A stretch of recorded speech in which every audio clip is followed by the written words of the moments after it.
Hello, welcome all. So, in this session, I'm going to discuss on the monetary policy and their conduct in the linkage between the objective, targets, policy, rules, and discussion. Okay, so all about the monetary policy objectives, its instruments of the monetary policy we had discussed in the earlier session. So, now let's focus on the monetary policy. So, as we had discussed, the monetary policy plays a crucial role in molding the economic actor of country because money and credit in random economy exercise a vital influences upon the course, nature and volume of economic activities. An appropriately convinced monetary policy can significantly aid economic growth by adjusting the money supply to the needs of growth, by directing the flow of funds into the desired channel, and by making institutional credit available for the specific field of economic pursuit. Monetary policy can also help in correcting the economic ills of the economy, such as inflation or deflation. In a short, monetary policy is an important economic tool which can be used to attain many macroeconomic goals. Monetary policy refers to the use of instruments within the control of a central bank to influence the level of aggregate demand for goods and services by regulation of the money supply and credit.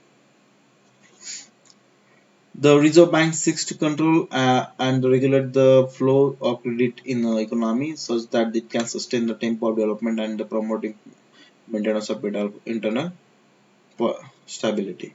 It uses the quantitative controlling weapons such as the bank rate policy, open market operation, and the reserve ratio requirements. Since 1956, it has increasingly relied on the resorted to selective credit controls for accelerating the rate of growth for checking the inflation spurts.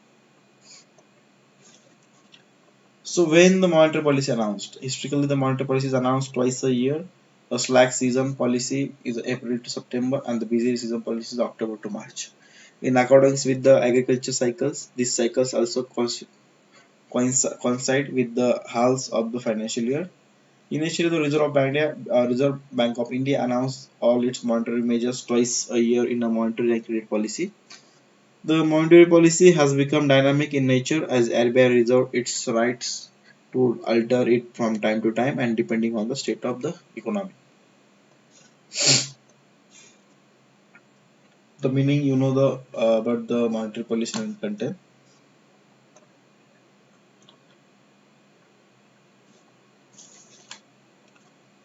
So what is the meaning?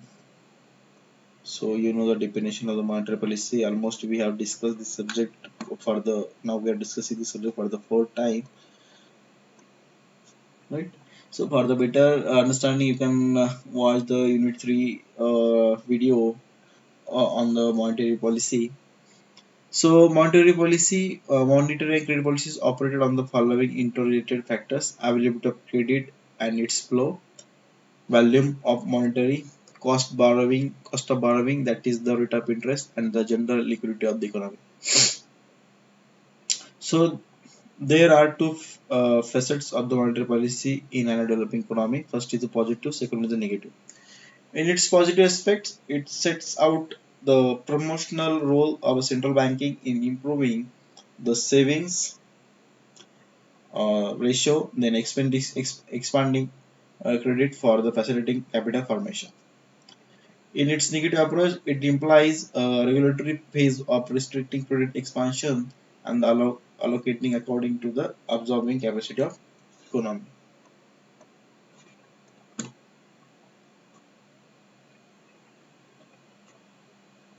So monetary policy and exchange rate. There is no official exchange rate target for the British economy. The UK has operated a free floating exchange rate since we suspended our membership of the European exchange rate mechanism in September 92.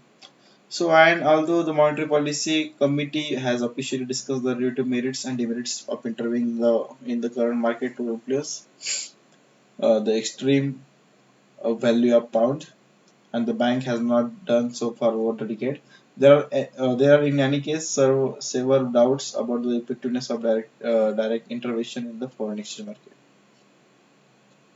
Monetary policy and monetary supply targets. So there are no specific targets for the growth of the money supply. Although data on the growth of stock of money provides useful information for the MPC on the strength of aggregate demand, interest rate are the not determined with the reference to specific target for the money supply. So there are no supply side control on the growth of bank lending. Credit Institute monetary policy in the UK is designed to control the growth in the demand for money, although changing the cost of loans, influencing the incentive sale. How is the monetary policy different from physical policy? So two important tools for macroeconomic policy are monetary policy and physical policy. The monetary policy regulates the supply of money and the cost of availability of credit in the economy. It deals with both the lending and borrowing rates of interest from commercial banks. The monetary policy aims to maintain price stability, full employment, and economic growth. Reserve Bank of India is responsible for formulating and implementing monetary policy. It can increases or decreases the supply of currency as well as interest rate. Carry out open market operations, control credit, and vary the reserve requirements. The monetary policy is different from physical policy as the former brings about a change in the economy by changing money supply and interest rate, whereas physical policy is a broader tool with the government.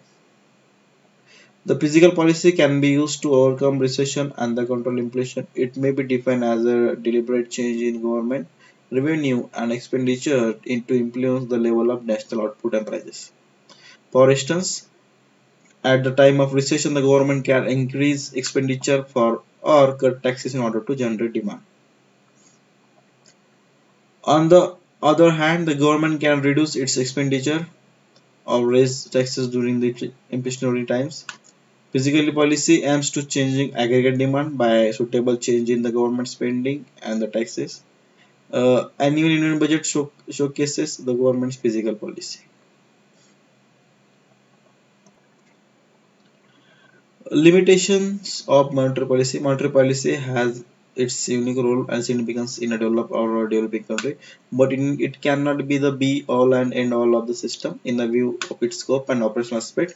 Various limitations of the monetary policy may be started as under front. Monetary policy operates on a broad front, giving little consideration to the bottlenecks or shortage it has to counter. In practice, at a macro level, further it can affect the volume of investment but cannot cause sharp change in the pattern of investment through credit controlling measures. Structure and growth of the banking system. Since the working of the monetary policy is basically confined to the banking activity, its successful or failure very much depends on the degrees of development of banking system, its organization, coordination, and the integrated network in the country as a whole. Tradition and statutory provisions. Use of policy measured by the monetary authorities in realizing the broad economic objectives may have institutional restriction due to the tradition and statutory legal rules, the regulations governing the banking system of the country. Conflicting objectives. When two or more objectives are of a conflicting nature, the monetary authorities have to reconcile them, and while doing so, a particular goal may be pursued. Price stability is to be sacrificed to some content. Dichotomy of monetary market. As in the case of underdeveloped countries, when there is a dichotomy of money market in the composition of money supply also serve as a limitation factor to the scope of the monetary policy. In the most of the underdeveloped nations, money supply primarily consists of a currency in a circulation while bank deposits form relatively a small proportion of it. Lack of banking habits on the part of the people in poor countries makes it difficult for the monetary authority to influence the economy by controlling the banking system.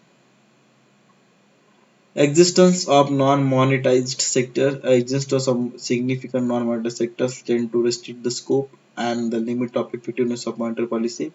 It measures as is the case with the many underdeveloped countries. No direct influence on strategic growth variables. Monetary policy deals with the monetary factors like money, supply, credit, lending rate of interest, but it cannot directly affect the rate of profit, investment functions, savings, capital formations, which are strategic growth valuation. Deflation phase. Monetary policy is not very effective in the overcoming deflation. It is generally convinced that monetary policy is more effective in the checking economic activity than in stimulating it. In the other word, monetary policy is more effective in the checking boom conditions than in generating recovery from recessions or depression. In the term of depression and stagnation, the monetary authority can do very little. It cannot enforce the investment merely by following an easy money policy or credit expansion as such. It controls the money rate of interest to some extent, but not the rate of profit, which may be a very low or even negative quantity during the depression. Investment generally seems to be interest inelastic. The inelasticity of investment can be explained on two counts. Interest represents a minor element of total cost in short-term investment. In making long-term investment, business expectation and the other economic variables are far more important than the influence of interest rate. Thus, when there is an overall pessimism prevailing in the economy and the marginal efficiency of capital is very low, more monetary expansion by monetary authority cannot do anything substantial. Moreover, there is no direct relationship between the quantity of money and the price level as was traditionally assumed. So there are many other factors affecting prices and business activity as powerfully as the money supply. Most of them being non-monetary nature cannot be controlled by monetary action alone. Liberation needs action to revise effective demand by raising the consumption and marginal efficiency of capital through public investment programs and such other measures. Hence, a physical policy was advocated as a powerful weapon for offsetting and checking depression and unemployment. Only in times of prosperity and the checking depression and unemployment, only in times of prosperity and can monetary policy be used effectively as it can control speculative boom and inflation by regulating undue credit expansion. General liquidity. Most of the economics today, however, feel that the central bank's management of stock of money alone is a totally inadequate in pursuing goals like curbing of inflation through effective checks of on spendings. In a modern economy, the capacity to spend and the propensity to consume are basically determined by the liquidity position rather than just the quantity of money. Thus, what is wanted is influence the general liquidity structure of the economy as a whole. In modern economy, the decision to spend depends on a host of factors like cash balance, bank balance, withdrawal of time, saving deposits, selling of financial assets held, and the borrowing possibilities. So, thus, as the Radcliffe report put, the spending is not limited by the amount of money in existence, but it is related to the amount of money people think they can get hold of whatever they receive of income by disposal of capital asset or by borrowing. Major issue of Indian monetary policy is the retrospect and prospect. Monetary policy in India has to design and proceed in the context of planning in the mixed economy where the main objective is to accelerate the purpose of economic growth with stability and social justice. So this is the interlinkage between the objectives, targets and policy. So we are done with the unit 5 here. Thank you. Best wishes.